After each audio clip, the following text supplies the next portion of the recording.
তো মিশনে আজকে ক্লাস ছিল, ক্লাস কমপ্লিট করে নিয়েছি। তো মিশনে আমাদের দেখতে পাচ্ছেন কোচিং করার পর এখন আমি বহরমপুর উদ্দেশ্যে রওনা দেবো। গাড়িটা ওইদিকে আছে, আমাদের আসবাস স্যার এখানে বসে আছে, আমাদের আশা ভাই। তো যাই আজকে বাইক কত দূর হয় কেনাকাটি দেখে আসে নাকি, গাড়ি দেখতে যাচ্ছে আর কি। তো ফাইনালি বহরমপুরে যাবার জন্য আমি বেরিয়ে পড়লাম। তো মনে একটা সুন্দর অনুভূতি জাগছিল, কারণ আমার বাইক দেখতে যাচ্ছি এবং বন্ধুদের সঙ্গে দেখা করতেও যাচ্ছি। তো একসঙ্গে দুটো কাজ। এবার বাইকটা যদি আমার পছন্দ হয় অবশ্যই পারচেস করব। তো সবুজ সিনারিস দেখতে দেখতে পৌঁছে গেলাম আমাদের সেই হরিরামপুর ঘাট। তো এটা হচ্ছে হরিরামপুর ঘাটের এই রাস্তাটা। তো সামনে এমনভাবে ঝাঁকুনি দিচ্ছে, দেখুন ক্যামেরা কীভাবে লোড ছিল। আসলে এই যে রাস্তাটা, এটা যদি বর্ষার সময় বৃষ্টি হয় কি না, তা এই রাস্তাতে বাইক চলাচলের জন্য সেটা যোগ্য হবে না। এখনই এত পরিমাণে ধুলো কি বলবো। তো ফাইনালি এই যে হরিরামপুর ঘাট দেখছেন, এই রাস্তাটা হয়েছে ঢালাই অনেক দিন আগে, গতবার হয়েছে। তো এখন যেহেতু জল নেই সেই জন্য নৌকায় পারাপার হতে হয় না, এই ব্রিজটা ক্রস করলাম।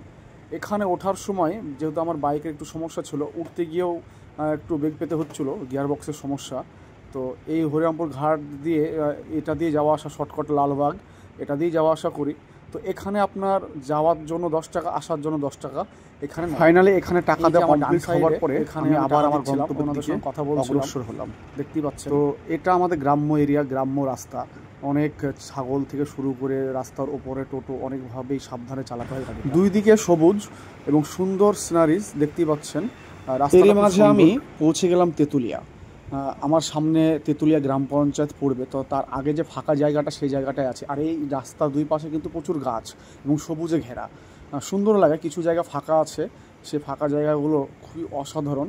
তো আমি তেঁতুলিয়া পার করে যখন যাচ্ছিলাম তখন দেখতে পাচ্ছেন এখানে ছাগলগুলো কীভাবে, আসলে এখানে এই রাস্তায় প্রচুর ছাগল।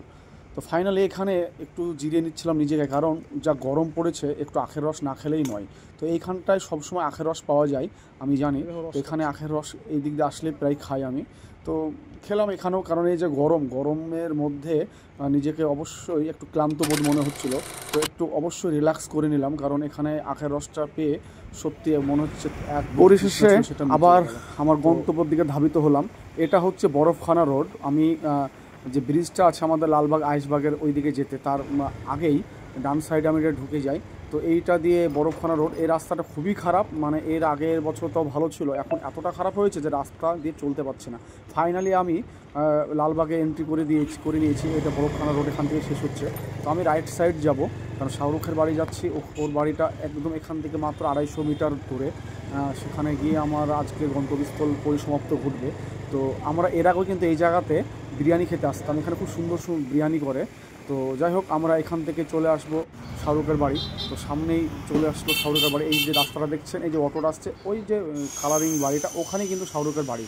এইটা হচ্ছে শাহরুখের কারখানা, সারা স্টিল। তো শাহরুখের মেয়ের নামে। তো এটা শাহরুখদের বাড়ি। তো আশিক আমাদেরকে এন্ট্রি করাচ্ছে ওপরে। এর আগে যখন এসেছিলাম তখন বাড়িটা কমপ্লিট হয়নি, এখন পুরো বাড়িটা কমপ্লিট হয়ে গেছে এবং এখানে চলে এসেছে, গ্রামের বাড়ি থেকে এখানে চলে এসছে। তো অলরেডি বিট্টুদা চলে এসছে, দেখতে পাচ্ছে এখানে। তো আশিক আমাকে নিয়ে যাচ্ছে, চলো দেখা যাক, সাথে থাকো। বিট্টুদার সঙ্গে ওর একটা বন্ধু আসার কথা আছে, এসছে কি জানি না। যা গরম পড়েছে, আশিক একদম এসেই দেখি মহাশয়গুলো বসে আছে, সাথে শাহরুখ আছে, আর কাউকে দেখতে পাইনি। তো আজকের গন্তব্যস্থল এখানে।